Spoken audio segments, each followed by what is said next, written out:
Hi everyone, it's Squirrel. So this week I would like to show you how I break down a script. I've got a little setup that I'll try and see if it works. Apologies if it doesn't work out quite well. I've got a top-down view of a script that I have just pre-broken down, and I'll show you what I've done, and then I'll try and take you through how I've gone step by step on breaking down a script. So when you finally have locked in a job, they will send you through a script, and what is required is people to obviously read through the script, but each department has their own way of breaking it down. So what I do is so if we go down to this way, what I do is I color code my breakdown for the script. So you'll see here I've got yellow, I've listed as props. Yellow is probably not the easiest color to see, but it's something that I've always stuck to. You can choose whatever color you want. So we've got yellow for props, blue for set deck, green for graphics, red for vehicles, purple for special effects, orange for animals, and I've got like a sort of cyan color or a light blue for notes. Break down the script with color because the color helps me work out what department or what separate requirements is required. For example, props, I can show these to my props department and we can coordinate what props are required by a script and what are additional props. With the set deck team, it's more for me to get a general idea what is required in the world. The set deck team will have their own breakdown and they will sort that all out, and usually I come to set and the set deck have already laid it out, but it's just for me to follow, and if there's anything specifically that is mentioned in the script, I'll be like, oh, where is this item meant to be? And then it'll be like, it's here, these are the extra things you need. With graphics, it's varied from, it could be signage of, for example, like a hospital, it might have signage there, or it might be down to like a document paperwork. So it's a very of set deck and prop mix with graphics, but it's something that I always label just in case, because it kind of blends, it can blend into different within the different departments. So I just sort of list it so I know that it's somewhere in the world that it needs to exist. Vehicles obviously are vehicles, which again, we've got a vehicles coordinating team, and it's just so I can keep track of things like if there's dirt on the car, or if the windows are up or down, or half up, half down, that may carry on to other scenes. Special effects is very loose, but it's things like it could be rain, could be dust, could be fake blood. Fake blood, kind of depending on where it's required, could be a costume and makeup thing. So I just list it. If they're required to be on an actor, then it's sort of more costume or makeup. But if it looks like it's spilling out onto the floor, then that now becomes my domain, because I need to make sure that there's blood somewhere. So I work closely with those departments as well. Animals are very hard to work with, but they're animals. So it might be something that is listed in the script, but later on they either remove it from the script or they might VFX it. But I still list it as a thing, just in case something comes up and they're like, oh yes, we're going to have a dog in this scene. Okay, I need to make sure that I coordinate with the animal handlers sometimes. So notes is me just taking note of things that might be required throughout the shoot, and it could also be things that are continued on from different scenes. The wind is not my friend today. So to get started, I'll show you through what I've done. Hopefully you can see there. This is a script from the film Castaway that I just got online, because I didn't want to share anything that I've worked on already, just for those kind of NDAs and also. So this is the Castaway script that I found a free version, so I'm not copywriting or anything, I downloaded it for free. It was accessible, and this is what I've done for a breakdown. Oh gosh, wind is really not helpful today. So you can see it's a lot of stuff going on, but I'll take you through what I've done. And I've also done a blank piece of paper. So I've got some blank version of the script, so I'll be able to show you how I broke it down. Normally I use my iPad to do the breakdowns, because those are now we're going into the world of being green, try not to print as many pieces of paper. but it's also there's a great program called Scriptation, which is only unfortunately available to Apple users, sorry. But it's a good program because I can write down my notes and break it down. And then if there's a new release of an amendment, so they have different additional, it could be dialogue, it could be big script, big print, those things get broken down and they are released as an amendment. So that helps me transfer my notes over without having to rewrite my notes. So it's more digital, but I'll go the old school way. Okay, so at the top, I've got my lovely cyan color, my notes. So I like to list at the top of what's the scene number. So it helps me break down so I know that these are the different scenes. So right here, this one's not too bad because it's more of an it's more of a overview of the world. So we've got the Texas Plains. So I've just made that as a set deck pen, so my dark blue, because it's just listing the general scene of what we're going to. And then I've just question marked, is there any signage involved? So they're mentioning the Texas Plain. Is there by any chance a sign that says Texas something? Going down here, so that's just explaining all the things about Texas. And then we've got our little subtitles starting to come up. We've got plume of dust. Now that's coming into the potentially practical special effects. So is the plume of dust what I've listed? Is that something that I create depending on how they're shooting it? Or is that something that's going to be created by the car? Because as you can see, we're going across, we're going into the truck. So that's something that's come up as a vehicle. So I go highlighting, we're into vehicles now. So the truck, orange and white, violet. Again, that's kind of it's what the people can source for vehicles, but sometimes we might need to create a graphic. And then it's got FedEx blazing on the side. So FedEx, obviously, is a company. If they have permission, then we can get it printed. Sometimes they might be able to get a FedEx car, but if they can't, then they need to create a label. So that comes into the graphics section. I'm going to put my paper back so the wind is not helping. Okay. Then we are going into truck turns down, ramshackle, World War II, with a whole bunch of huts and buildings. So this is, again, my set deck. So I'm going back into my dark blue because this is describing what is happening within the world. So that is a design of what we're seeing visually, what we're going to have to drive down and what we're picking up. So there's things like sculptures of wood and metal. So those are things that we'll have to dress into the scene. When I say we, I mean art department, not myself. That will be dressed already from the amazing set deck team. Hope you're following. Sorry, it's a lot of dribble. All right, now we're on to number 2 scene. So we're going to go to, so I've highlighted, again, cyan. So that's listing number 2.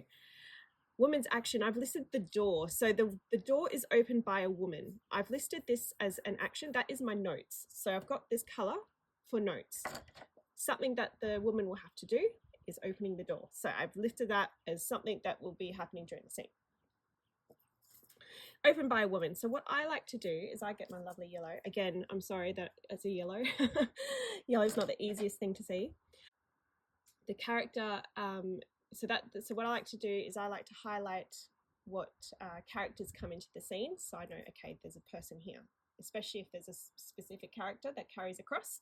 Just making note that there's a character in there. There might be some personal props that are required that I have to keep track of. All right, so this one's just a lady opening a door. There's description of the lady. That's not us because that comes down to costume and makeup department. So things like pullback hair and all those things. She's handing the driver. So again, the driver is a character of this wind. The driver is a character, so I've highlighted the driver. The driver might have things like keys. So what I might do, which I realised I forgot, get my lovely pen, is I might do a little arrow and I write keys. Question mark, because they might not want it, but I've listed it. That's something that I've picked up.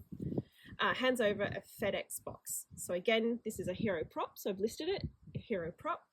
FedEx box, which is decorated with a drawing of 2 angel wings. So I've written pre-drawn things because later down the scene, you'll see that it's obviously not a box that comes with angel wings. So that's something that either myself on the day or something that has been pre-done by our graphics team has drawn a bunch of angel wings in this suggestion. The driver has a handheld computer with a portable printer that dangles from his belt. So, prop. That is us. We're in there. So we've got the FedEx boxes prop. We've got this handheld computer with a portable printer that is a prop. It says dangles from his belt. We don't supply the belt. It is from costume, but I've listed it because I know that it needs to belong onto something that costume has. So I can talk to the costume department and say, look, this needs to hang off his belt. How can we hang it off? That's a collaboration. Next part, the driver scans the package. So again, with my lovely Cyan, there's a lot of Cyan happening. Cyan here. He is using the prop, so it's an action. So I need to make sure that he is able to scan. Doesn't always mean it has to be practical, but it's an action of him scanning. So we need to make sure that the prop is usable for the action it's required for, which our props master will sort out for. He uses a handheld computer and prints out a label. So again, it's something that it's going to be functional printing, and a label. So that label has to be something that our graphics team can provide. Sometimes there might be something, if there's a printing action, we have something pre-printed and we just have it feed through so it's all printed and it's safe, because sometimes printing might not print or it might blur or anything like that. And the label is something that we might create, so we need to have something either pre-printed or something that we can program to have it print the correct thing. And then they stick it on a box. So when they stick it on a box, that means I need to have repeat labels, which I've listed, and repeat boxes. So this is really important because that is something that you'll have to take to your props master and go, look, they're going to be repeat printing labels and stickers, all these things, and we need to have boxes, because if the sticker goes on the box and you try and pull it off and it rips, then your box is stuffed. So we need to talk to our props master and say, hey, there's these things listed. Have you thought of, normally they have, but have you thought of reprinting, having multiple prints of labels and multiple boxes?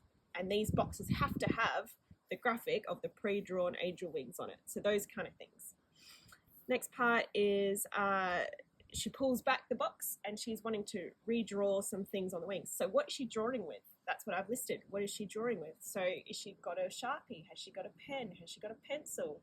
Has she got a, I don't know, paintbrush? Because she's an artist. so those things are questions that I can ask, but it is part of the props department. She give it back to the driver. Again, lovely Cyan for action. And then hands him a cup of coffee. So I've listed, is mug in a takeaway or is it in a cup?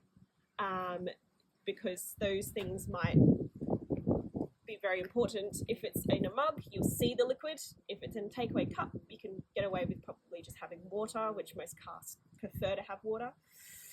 And then so he says he takes a sip. So I'll need a repeat coffee, which I've listed down here, repeating. And then he runs to the truck. So we need to make sure that he's got, if he's taking the coffee with him, if he's got the parcel with him, and then has he got car keys? So these kind of things are things that pop into my head every time these happen. Now, one thing that I've mentioned is I've got truck matches to scene 1, which is all the way back up here. So I like to take notes of car windows. So things like, the car window was down on the driver's side. So because it's almost direct continuity, the car window and the driver's side should be matching in the next scene. The other thing is that because it was driving in the dusty world, will the car be dusty? So do I have to match the amount of dust, or does it need more dust because it's been traveling even longer? Which will come into the special effects. Lovely special effects. Then we're on to the next scene. Hope you're following. And then we're into the FedEx office. So I've listed again where we are. So I've broken up so I can easily see which scenes are where. And then I've got the coffee, the driver, does he still have the coffee? Because this is, how much is this matching behind? Is this instant? Is this 2 hours later? But I've listed it just in case, because if it's a takeaway, it might be in his car somewhere if we're seeing him grab things out of his car. And then we've got our lovely angel wing box, but we have to match it at the end of scene 2 because that will have all the drawing of the angel wings plus the drawing she did on top plus the label that he stuck on there. So we have to make sure all of those things are continuous from the previous scene. So I've written a note there. And we've got a female lady, she slaps another sticker on it. So this is another thing of having multiple boxes because there's another sticker that needs to be added. So even though we had the previous scene that had boxes full of stickers, we've now got another box with the stickers, same box. And then she slaps it, so another graphic. So we've got the barcode here. And then they pull the container across the belt of rollers. So I've listed this as set deck because it's something that exists in the world. It's not a prop, it's design. So the belt of rollers could be pre-existing. I put set built ? Because it might be something that the set has to build and we have to work out if that's something we have to function of it rolling. Again, being the on-set set deck, roughly, because we're very small in WA, so there's, again, few hats, multiple hats. And then we've got another truck. So we've got the belt, got onto a larger truck. Take note of the truck windows, again, because that might carry on to the next scene. I like to take photos of the front, back, left, right, so then I get the whole view of the truck, which I can go into later, much later down the track when I talk about continuity. And then we've got another forklift, so I've listed again. Take note of windows. I don't know if they've got windows, but I've listed it. But it's also taking note of how it's sitting. So forklift's obviously up and down. So is it up high? Is it down low? Because it's going to be loading into a plane, which again, we've got plane. So it's a bit of a mess, but I hope that makes sense. It looks alike a lot, but that's just me probably being over pedantic, but it's something that's useful to do. And then once that's done, I will move on to the next bit, which will be next week, which is me transferring those notes onto a call sheet or a schedule. So I hope that makes sense. I hope that makes sense. Sorry for dragging on a fair bit. Anyway, I'll see you later.